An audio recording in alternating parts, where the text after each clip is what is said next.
Airport road এবং ৩০০ ফিটের রাস্তায় কিছু ময়লা আবর্জনার স্তূপ তৈরি হয়েছে এবং গতকাল রাতেই আমরা দলীয়ভাবে সিদ্ধান্ত নিয়ে ঢাকা মহানগর উত্তর বিএনপি যে আমরা আজকে সকাল থেকে এয়ারপোর্ট রোড এবং এই ৩০০ ফিটের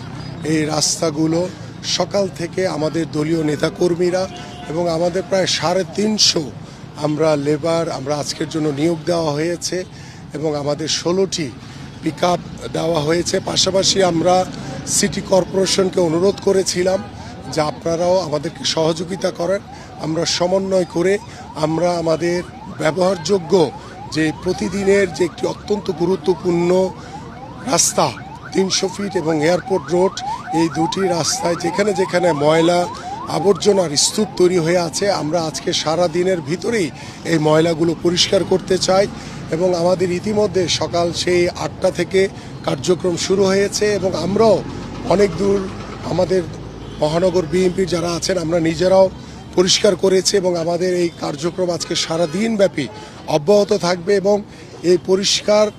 না হওয়া পর্যন্ত আমাদের এই কার্যক্রম যদি আজকে শেষ হয়ে গেল তো আলহামদুলিল্লাহ, যদি আজকে শেষ না হয় আগামীকালকে এটা অব্যাহত থাকবে। পাশাপাশি আমাদের এই জনসমুদ্রের মাধ্যমে হয়তোবা কোথাও কোথাও কিছু গাছ ভেঙে গেছে, আমরা সেই গাছগুলোকে নতুন করে সংশ্লিষ্ট কর্তৃপক্ষের সাথে কথা বলে আমরা সেখানেও গাছ রোপণ করতে চাই।